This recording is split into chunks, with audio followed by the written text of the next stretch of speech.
Matt Is there said. a backstory recruiting-wise with Darryl Simmons? How did you find him? Was he a camp guy? Or? Yeah, he was a camp guy. So we went down to, there's a Lindenwood mega camp. So about half our staff would go there. The other half we were at another mega camp somewhere. And his name popped up as a guy that showed up and flashed. We had him come to campus to camp the next week. It was our big man camp. And he pretty much dominated everybody at that camp. We offered him on the spot. And he committed 3 weeks later. He was kind of under the radar in recruiting. He was originally at Belleville High School in Illinois and then transferred to East St. Louis for his senior season. So he kind of didn't get to that recruiting scene until late and kind of flew under the radar. And lucky for us, we were able to snag him up. So when you went to that camp, did you have him specifically targeted, or did you? I actually wasn't at the camp. Okay. Coach Shieldhouse knew about him. He has relationships through East St. Louis and with Coach Sonk, and we've recruited guys out of that school before. And Nate had played with a couple guys at Illinois from that school. But no, prior to that, we did not know about Darryl.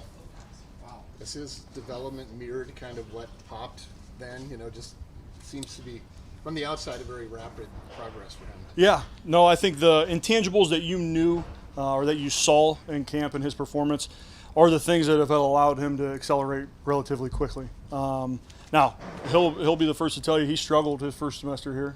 Academics were a lot. Sure. The flow of the season and being a full-time student, all of those things, he had to work through. And there was even some times last year that, he was still learning how to be consistent and how to continue to grow every day. But ever since that guy stepped foot on the field last year for us against TCU, he never looked back. And he's worked very diligently since the bowl game, since January. And I think is a guy that's gotten better every day. What are some of those intangibles you mentioned? Yeah, I think he's got some of the best feet that I've seen. He's very quick, he's very twitchy, and has the ability to play with power. Everyone makes fun of him because he's a little on the shorter side, but Darryl's got a 6'8" wing. He's got long arms, he's got big levers, and I think that's what allows him to play with almost like a natural leverage, is what I joke with him about all the time. It's like, yeah, you're going against Annie who's 6'7", right? Like, you think it's a disadvantage, but your arms are just as long, and you're naturally underneath his helmet. So, but his quickness, his foot speed, and then he's got really powerful hands. You combine those things together, it's a pretty dynamic setup. What was it? Compare the offensive line to when you first stepped on campus to what it is, what you're going to put out there on September 4th.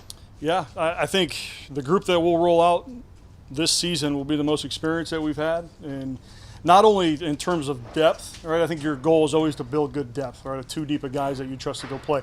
But you actually have guys in that 2 deep or in that second group that might not be starting the game, but will certainly be playing a lot of football for us and have played in games. You got 6 guys that played a ton of football, and then you got Hufford, who went in at the end of the season and played exceptional in the bowl game. So it gives you flexibility. But I think top to bottom, the culture's different in the room. Have we had talented guys before? Sure. Have we always had the work ethic and the leadership in that room? No, we haven't. And I think that that's what we have built now. It's a tight-knit unit. And the leaders in our room are not only leaders of the offensive line, they're leaders on the team. And I think that's something that's really important too. I mean, when you saw the Iowa State line on tape, the year before you got here, that would be 16, 15, whatever it was. Because you were looking at a lot of tape back then, I'm sure, the GA. Did you shake your head and say, oh my gosh, this is... Well, no, at that time, I would have been watching more of the defensive line from my perspective. Right, yeah. But when we got here, the first thing we did was we went back through their season. We went back through their fall camp the year before, right? Like, we were looking at what are the pieces that we have and who do we have to work with. I mean, you talk about guys like Jake Campos. We knew Nick Fett hadn't played a ton yet, but we're like, whoa, we could get our hands on this guy and make him something special. From there, Julian was a young player who was coming along. Bryce Meeker was still a young player. Like, those guys were freshmen at the time and hadn't played yet. And then there was Burton, I believe, who was a tackle the year before, who hurt the elbow, right? And we were counting on him probably to be playing, and he had moved on after that season.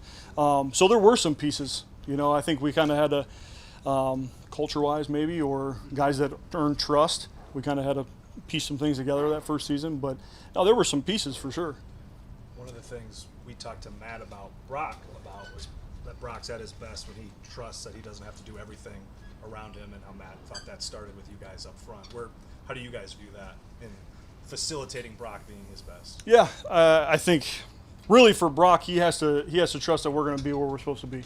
And I think that that's built over time and with repetition. You know, like the first day we install our protection, we walk through it and we show him, hey, in theory, if all things are like we're supposed to be, here's the pocket you should get.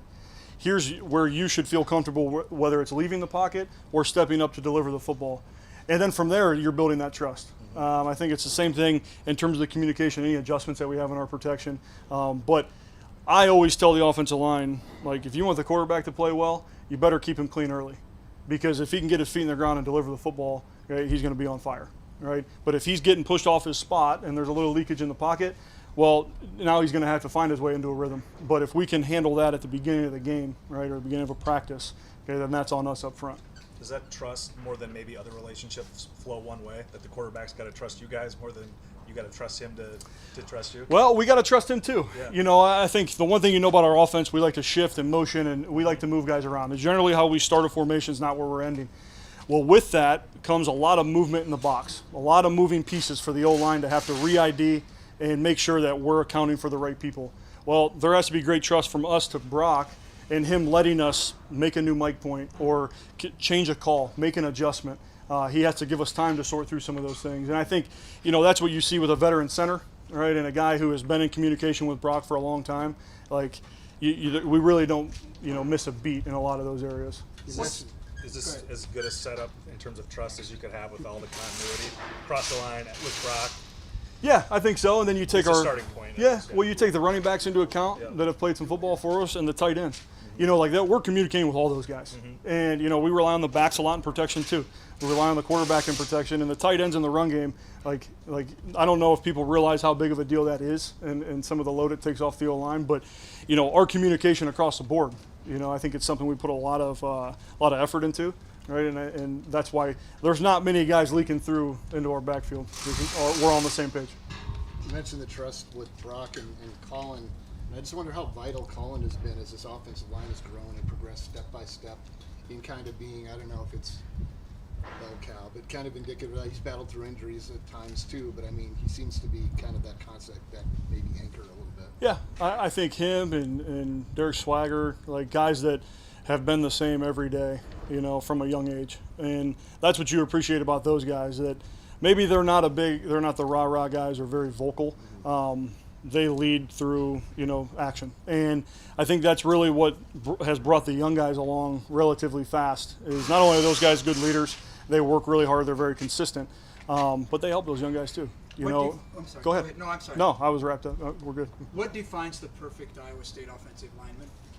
Not who necessarily, but what? Yeah, What would be your I think, well, there's the things that we look for, but I think in terms of like the characteristics, like blue collar guys that are willing to work hard, that have some grit and toughness to them, and that will fight.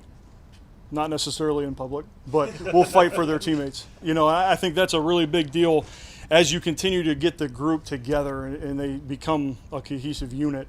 I know trust is a big thing, but I put a lot of accountability or responsibility on our guys to protect the offense and to carry ourselves that way.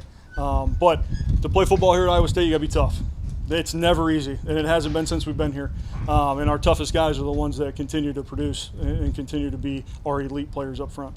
and it maybe extend it a little bit, but stretch a little bit, but all but one or two of your offensive linemen are from right in the breadbasket of the United States. They're right, Yeah. Midwestern guys. Yeah. That, they say the Midwestern work ethic. I can't believe there's not a work ethic in other parts of the country. No, and I think where we're from in Ohio, we try to keep our ties going back then, no doubt.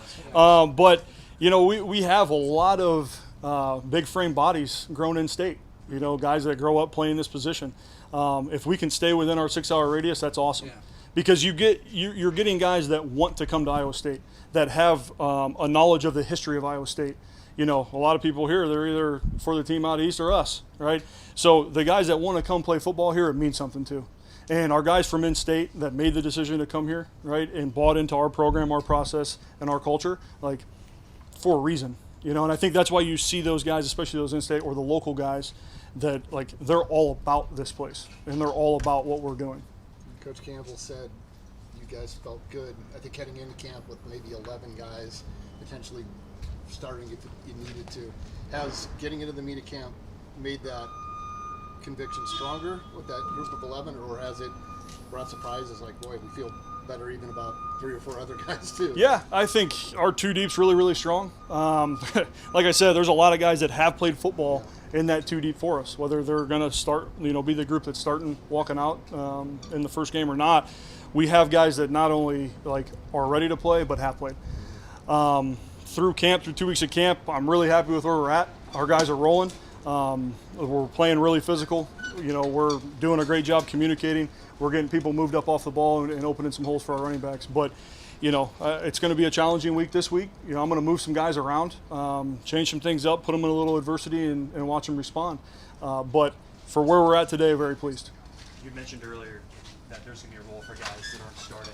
What does that role look like? Is it specifically special teams? Is it, switching up in the middle of the game with different guys? What does that look like? Yeah, our position's a little different. You're not, none of them are out there running down on kickoff, but some guys will find a role on special teams on PAT field goal. But we've been very deliberate on getting our heavy package in, all right, our XL package. And when you have guys that understand your offense as a whole, it makes it very easy for them to hop over and be an XL tight end. So we have some flexibility there, and it's made it very easy for us to get into our XL short yardage and goal line package early on in camp. That's something that we worked on a little bit in the spring. We kind of didn't know who we were going to be that guy. We kind of held like an open tryout, but it gives us flexibility there. I think it also gives you flexibility within a game.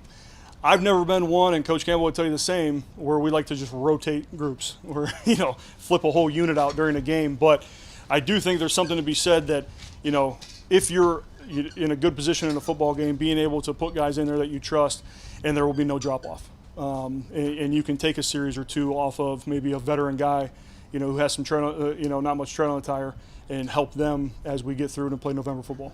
And even to land on the starting unit, I guess, what does that process look like when you have so many guys that can theoretically play? I think this, the expectation is high. I think that's the one thing that's very different now. Guys will naturally ride the wave, maybe a good day, maybe not so good. And we have to battle to be consistent, because if you don't, somebody else is. And I think that's what these guys are really learning and seeing as a group. And, man, we've been fluid with our depth chart. Guys have earned opportunities to run with the first group, and we've done that. And it's not saying that the other guy we don't trust, but we have to continue to push the standard of the room to the elite level. And if we have guys that, we might have started every game last year, but if you're not holding yourself to that standard, okay, and there's a guy that's pushing you for time, okay, then we're going to see what that guy's got. And it's almost you're creating adversity even within your unit. And it's fun to watch those guys respond, and battle back. Who are some of the young guys you've seen so far in the offseason and in camp that have really taken big strides forward? Yeah, I mean, Darryl and Jake were really young guys. They still are young. They're only going to be redshirt sophomores, but those guys continue to be really consistent and had good offseason. Jake's came back from an injury, so his was a little more delayed. But other guys in that group, Grant Schreiber had a great offseason and is doing a nice job running at right tackle for us. You look at guys like, I know Rob's a veteran guy, but Rob Hudson's, doing a really nice job. Our young guys that just got here to campus, really pleased with where they're at. You talk about in-state blue-collar guys with Tyler Morrow, Jim Boniface, and Dodge Sauser. The future's solid. We're going to be bright. But I think collectively, they've all followed the leader. The young guys in the young ranks have followed the guys ahead of them because there is a blueprint for how to do things. How much of a different player is Sean Foster now than that Iowa game as a redshirt freshman? I mean, get into all that. Yeah, completely different. Yeah. Sean's had to battle through some hard times, and I think that happens to a lot of young players, especially early on in your career. Some more drastic than others, right? And I think Sean had to set his ego aside, right, and check it at the door and go to work, and realize that it's not going to just be given to you, and that spot's just not going to be you're not going to get grandfathered into a position. And he went to work. I think the consistency we found out of him or got from him last season, he really worked hard for that. And I think if you ask Sean today, is he where he wants to be ultimately right now? He's not, right? And that guy, again, you talk about consistency, he's the same guy every day. You get the same thing out of it. You know what you're going to get from Sean Foster. Last question